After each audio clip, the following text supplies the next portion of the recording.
paramedics are incredibly superstitious. It's surprising how much people will argue with me about this simple fact. Oh, definitely not. They're too reasonable, too smart, too calm in a crisis to engage with something as irrational as superstitions. Some will even fight me about it, for an absurd amount of time, as if I wouldn't know. Me, an EMT myself, 4 generations of emergency medical professionals in my family, with both of my parents working for decades as paramedics, and a long list of other relatives that work either in the hospital or in an ambulance. And they think I wouldn't know. It's never a matter of source though. They don't doubt for a second that I know what I'm talking about when it comes to an actual medical emergency, and graciously defer to my morbid expertise when it comes to matters of the body. There are no arguments when we step foot in the hospital or watch an ambulance pull up before us. It's just the superstitions that they can't take my word on. I guess it makes them uncomfortable, the idea that these emergency responders are superstitious. They don't want to sit in the back of an ambulance one day in critical condition, relying on someone who believes in ghosts.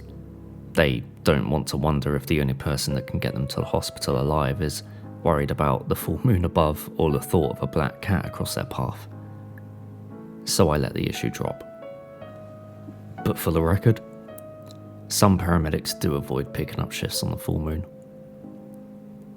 My parents told me all about the folklore of EMS, how you don't say the Q word on shift, how the full moon is always a busy night for them, and how you can't go on duty expecting to be able to sleep or read, because you'll be sure to get a million calls if you do. You have to sleep with your boots on and your stethoscope on your neck before you rest your eyes, and be pleasantly surprised when you wake up to your relief crew at the end of your shift. If you run out of a supply and don't restock it right away, then you're sure to need it desperately on your next call. And never, ever try to dine in at a restaurant whilst you're on duty. You'll be called out before you can even finish ordering. I don't think they were ever meant to scare us with these little superstitions. They had plenty of other stories for that. We called them the Little White Coffin stories. They functioned like the original Grimm's fairy tales, a plethora of dark and at times sinister tales, meant to keep us safe from things that could hurt us. They established and explained the most important rules we had to follow. You shouldn't hang upside down on the monkey bars. Don't jump between rocks at the park. No riding your bike out of the neighbourhood alone. Stay far away from the wheels and back of the school bus. No hard candy until you're older. You absolutely can't wear Heelys. No bubblegum machine bouncy balls, even if they're only a quarter. We would ask why, and Mum would gently but firmly explain that she had treated a young patient, a child about our age, who had fooled around with such hazards. And you know what happened? Mum would ask. Their mum had to buy a little white coffin to bury them in. Morbid, definitely. But I never tried to swallow a bouncy ball and kept to the neighbourhood when I went out to play. I survived long past those threats, and as I grew up, so did the little white coffin stories.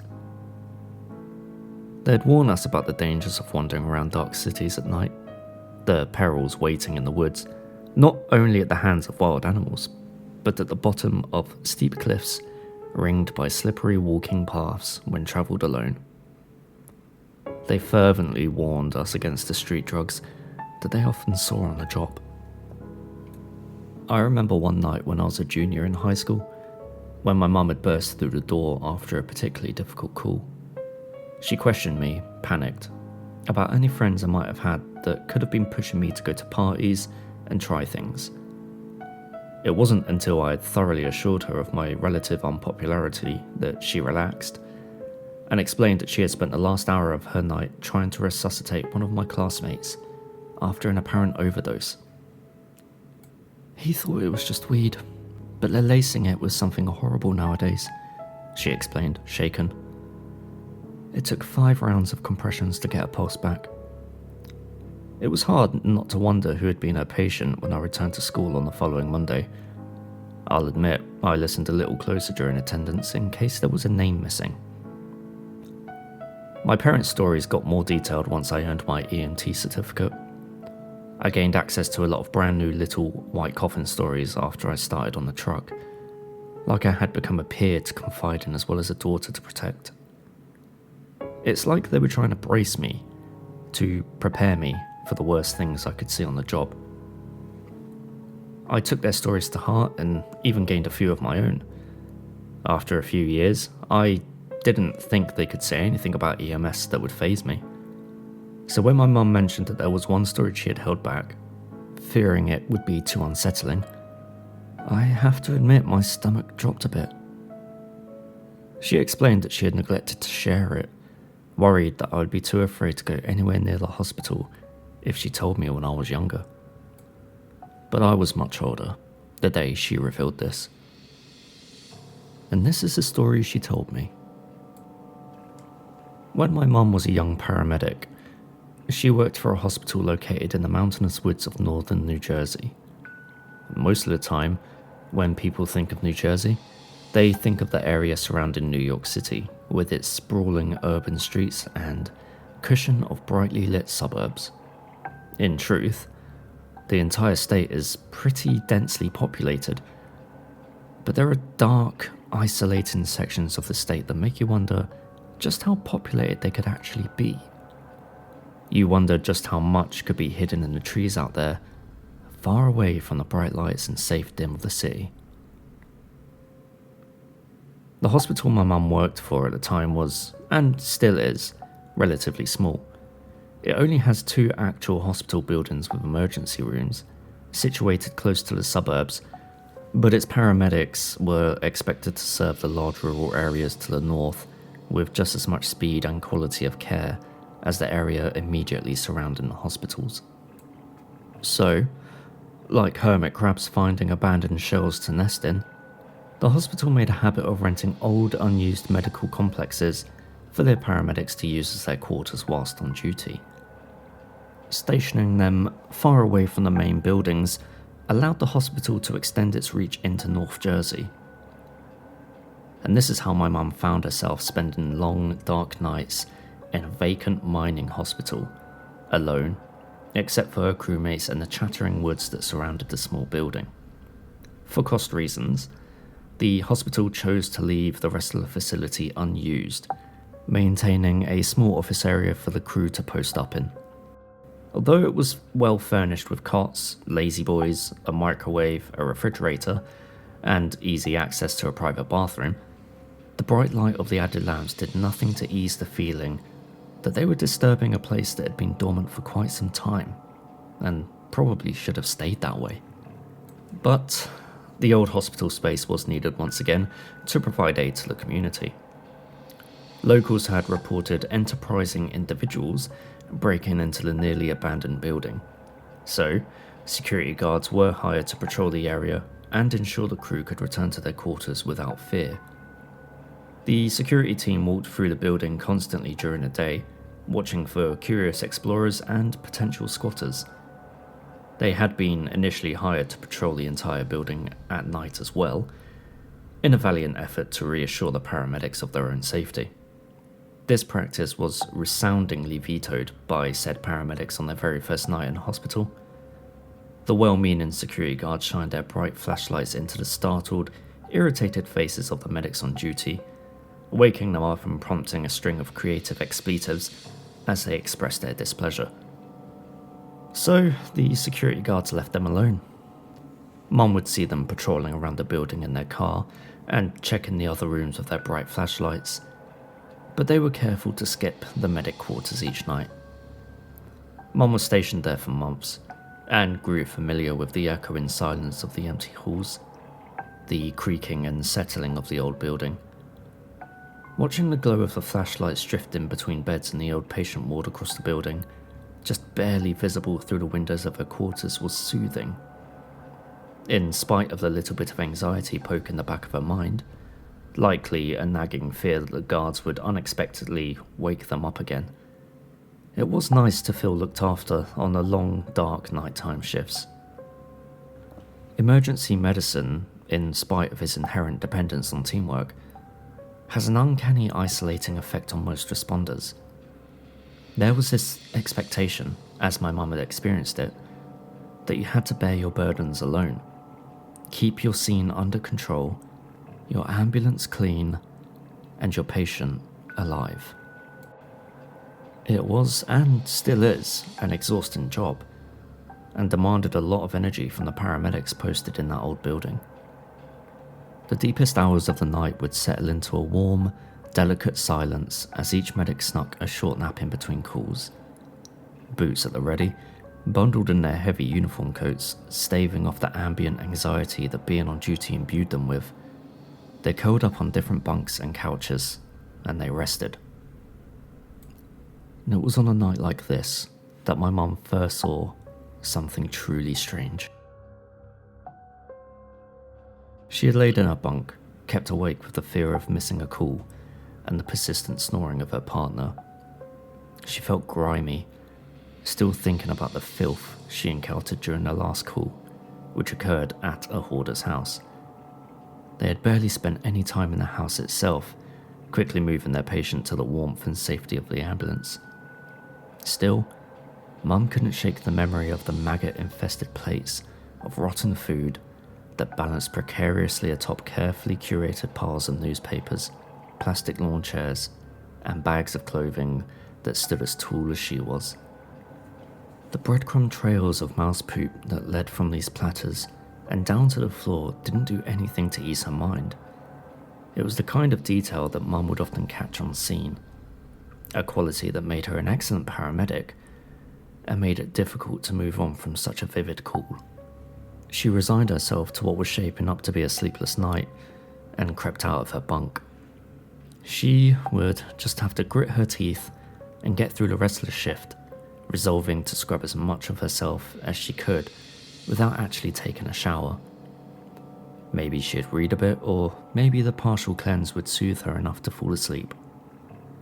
She snuck into the bathroom, a small single-seater with the added benefit of a shower stall, a luxury that called to Mum as she slipped inside and closed the door silently behind her. She turned the sink on, silently thanking God for keeping the plumbing of the old building intact. Mum watched the steam rise up from the sink, admiring the plumes swirling in the cool, dry air of the bathroom for a moment. She didn't want to spend too long watching the mirror fog, though. She rolled her sleeves up as high as they could go, turned the cold tap a bit to ensure she wouldn't be scalded, and dove in. The hot water and cheap hand soap had exactly the effect Mum was hoping it would have. The second her hands hit the water, her entire body relaxed a bit.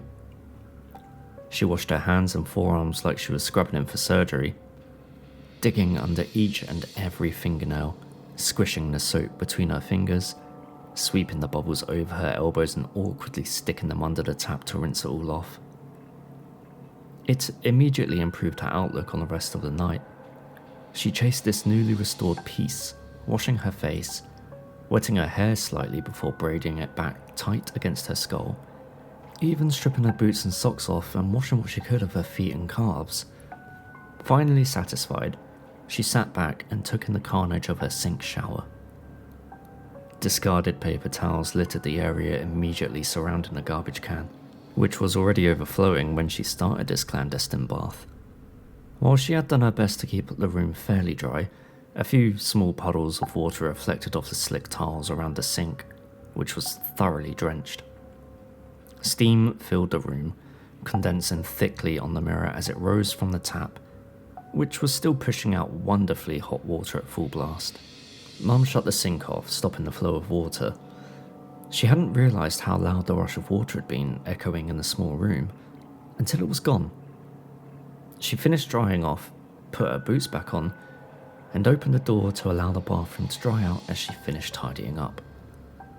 Cold air rushed into the bathroom as Mum collected her discarded paper towels, using them to mop up the puddles she had left on the floor and sink, before shoving them into the garbage can.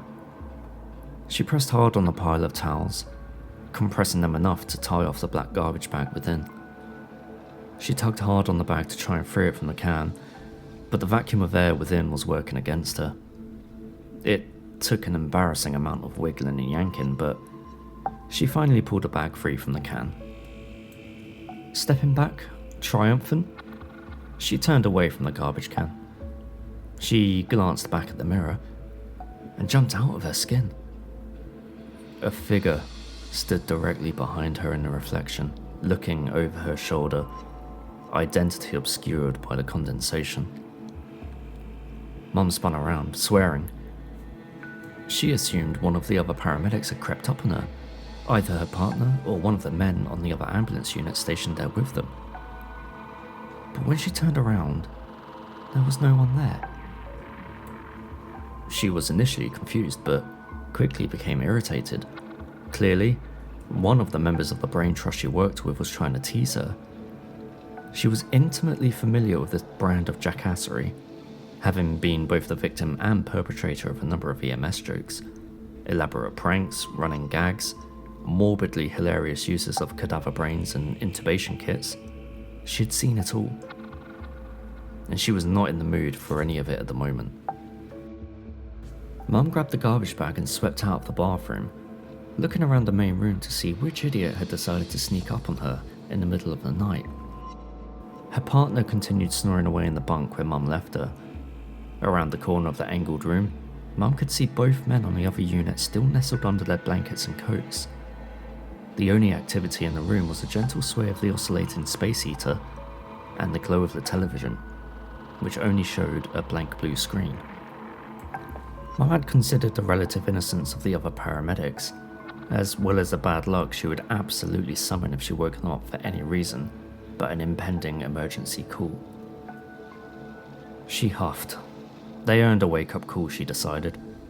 One of them had spooked her in the middle of the night at their spooky-ass building, and now they were pretending to be asleep in order to escape her wrath.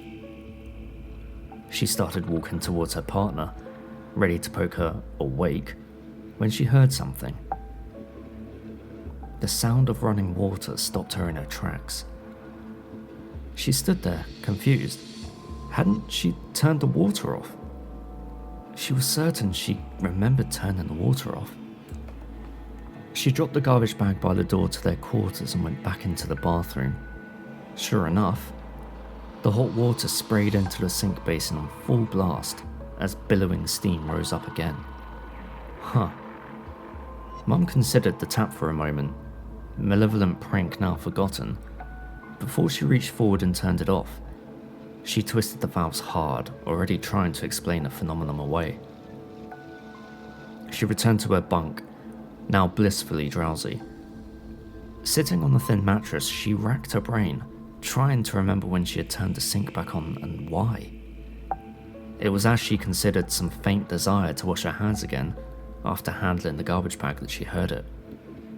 A small creak, too quiet to wake any of the sleeping paramedics coming from the bathroom. A second later, the sound of flowing water rose up again. Mum leapt off her bunk and crossed to the bathroom, eyes bugging out of her head as she reached the door. She peeked carefully into the room just in time to see the hot water handle twisting on, completely on its own, before it went still. She stood there for a moment, staring at the running water, awake with fear.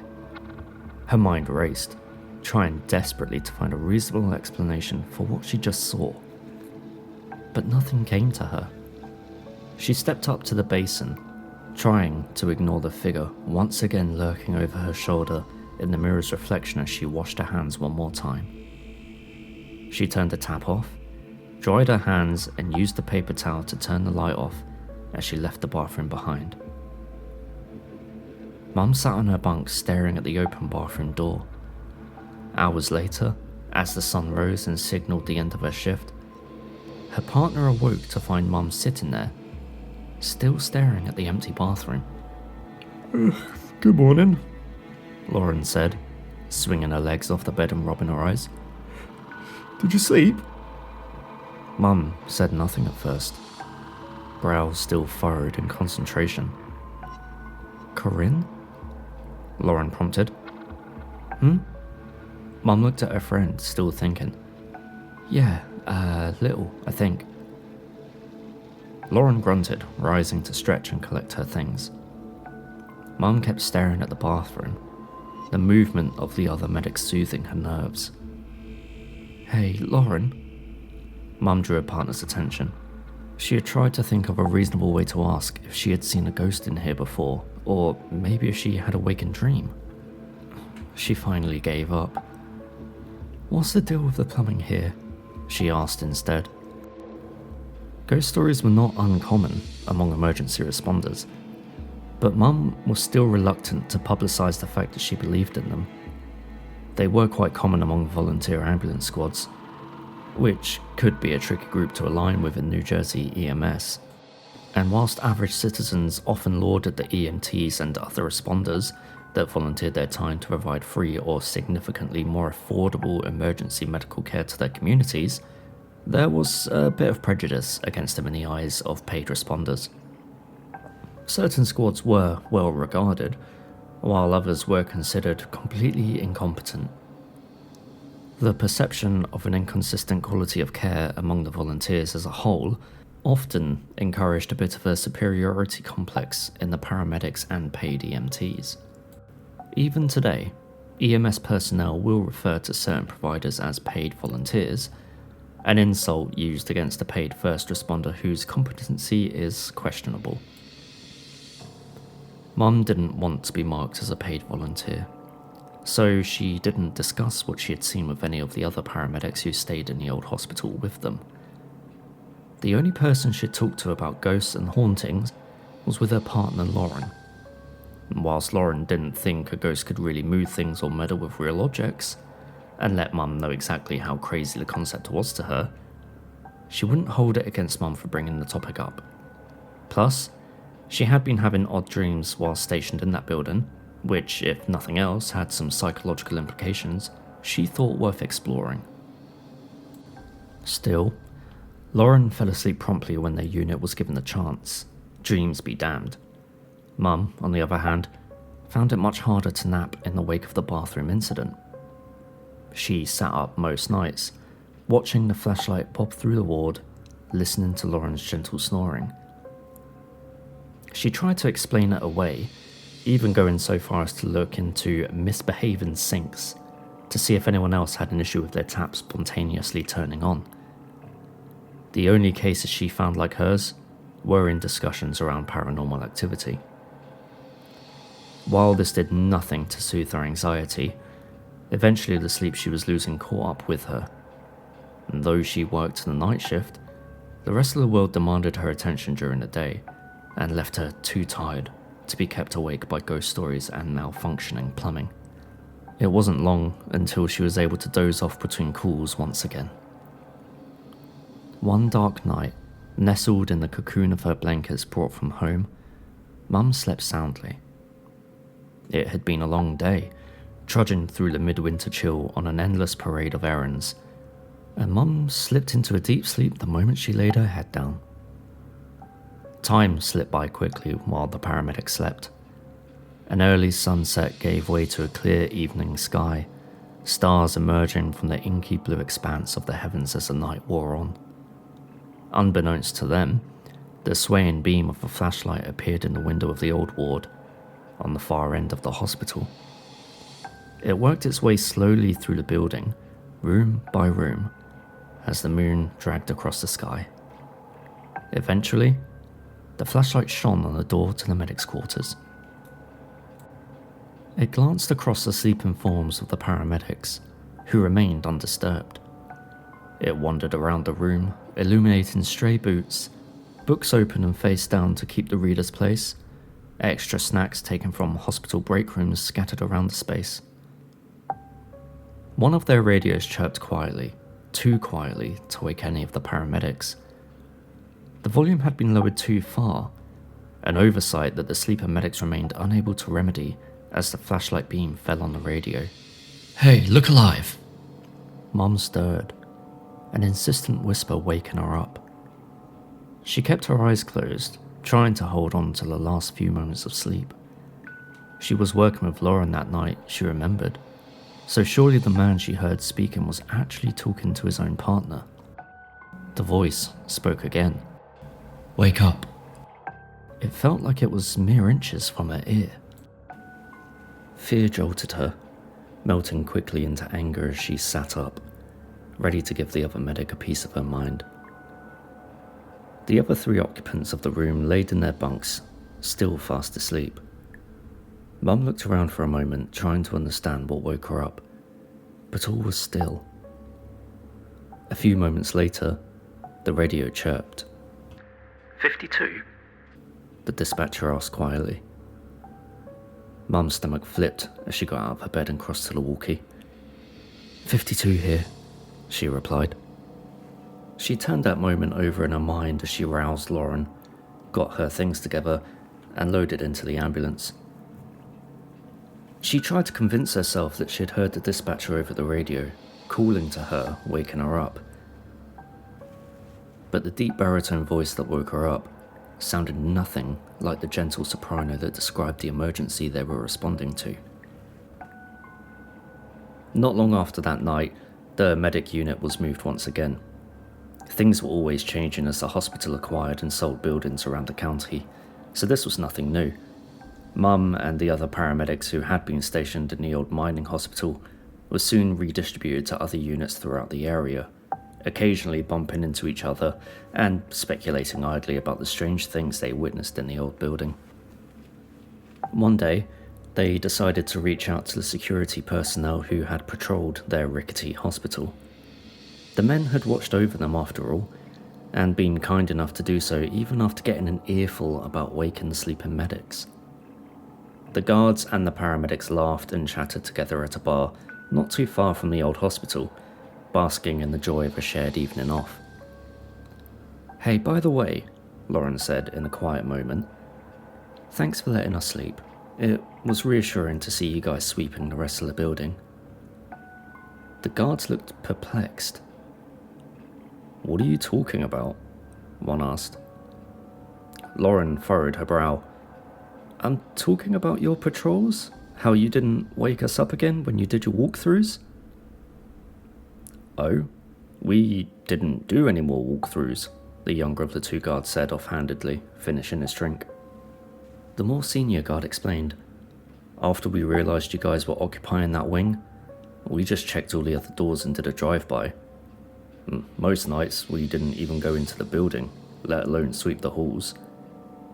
He leaned forward, looking concerned. "Did you see any other signs of possible intruders?" Mum's blood went cold. "We definitely saw you," she insisted. "We saw a flashlight every night, all night, going from room to room and checking everything out." Lauren backed her up. "We didn't hear any glass breaking, no alarms going off, nothing like that. Who else would go wandering through a stupid empty building every single night?" The mood shifted. The older guard breathed a sigh of relief and relaxed, leaning back in his chair. "Oh, that," he said, taking a swig from his glass. "That's just the doctor." The younger guard suddenly grew uncomfortable, tensing up and rapping on his nearby empty bottle of beer. "What doctor?" Lauren pressed, irritation growing in her chest.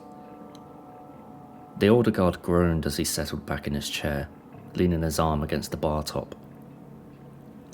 Back when it was an active hospital, way back when, it pretty much only serviced the mine and occasionally the surrounding town.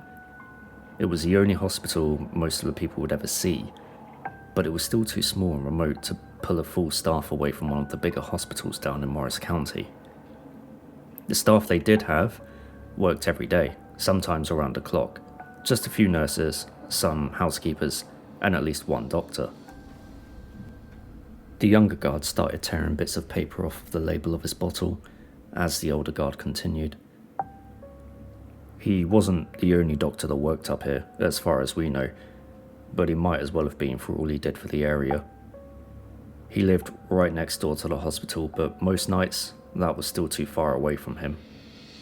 They kept a cot set up for him, right there in the sickbay. He watched over the miners like they were his own kids. He took a swig from his bottle. Now at the time, there was still this prevailing belief that women should go home at night. They should rest their weary feminine legs after their grueling jobs, which, of course, they still shouldn't have had. He looked pointedly at Lauren and Mum with an exaggerated, accusatory stare, who snickered and rolled their eyes. So he would usually shoo the nurses away at night and conduct the rounds himself. The only thing he carried with him was an old flashlight, sneaking through the holes in his slippers, looking through patient charts and noting vitals by the light of his lamp. He sighed, bringing his bottle to his lips again. He died right there in his cot, passing away quietly in his sleep. Some people say that it was one of the patients who noticed, woken up by the absence of his hand on their wrist. Others think it was one of the nurses who realised what happened when he wasn't there in the morning, greeting her with his diligent report. The group sat quietly for a moment, silently honouring the loss of a provider in the line of duty. But, the guard continued, he never clocked out. The young security guard looked away. We've been getting reports for years about a break-in with no alarm triggered. Some passerby watches the flashlight bob through the halls of the hospital and assumes it's a curious teenager. So they call the cops. The cops find nothing and scold the caller for wasting their time. After enough distinct calls, the property owners eventually hired us to keep the kids out. But it was never kids. It was never anyone but the doctor. He tries to help. The young guard finally spoke, startling the medics. You'll be walking through the hospital after an alarm trip and hear this voice whisper behind you, in the basement. And you'll go down and find a bum who broke a window and sliced his hand good. You'll be patrolling and he'll thump you in the chest, stopping you, just as a ceiling tile crashes down in front of you. He looked shyly at the two women. You'll go to shine your flashlight in the new medic quarters and hear him say, "Scoundrel!" Whatever that means. The paramedics were dead silent, considering the story. I mean, Mum's co-worker John eventually said, at least he's trying to help. Paramedics are incredibly superstitious. I understood that long before Mum told me the story, but I didn't realise just how superstitious they could be. As Mum finished her story, she studied me, watching my face carefully. I laughed at first, assuming she was hazing me, or something like that. I had just started volunteering on an ambulance squad that our family had been on for generations, so I figured that this was simply a new member ritual that I hadn't heard about yet. Did you get to see the doctor again? I asked, eyes glimmering with the joy of a new story. No. Mum shook her head, deathly serious. That building ended up being abandoned. But I wanted to tell you about him so you weren't surprised on your first overnight shift. I crossed my arms. I mean, I've been on overnight shifts before. She shot me a look I was familiar with. The "yeah, right" look that dripped with unspoken sarcasm. A real overnight shift at a real squad building with its own ghosts. I massaged my neck, trying to understand what she was getting at. What? Like Mum? Perhaps this whole story was an allegory to remind me to respect the accrued experience of the first responders who came before me, especially the ones in our family, like my late grandmother. Nah. Mum waved her hand dismissively. My mum's not haunting the squad house, but someone is. And he'll be keeping an eye on you, so you better be on your best behaviour.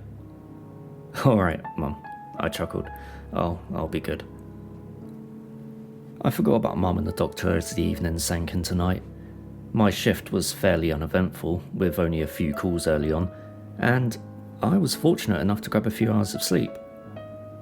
I wasn't thinking about ghosts as the moon rose in the sky, crossing the shiny wooden flooring of the room I dozed in. But I did hear something that, being such a light sleeper, woke me up in the wee hours of the morning.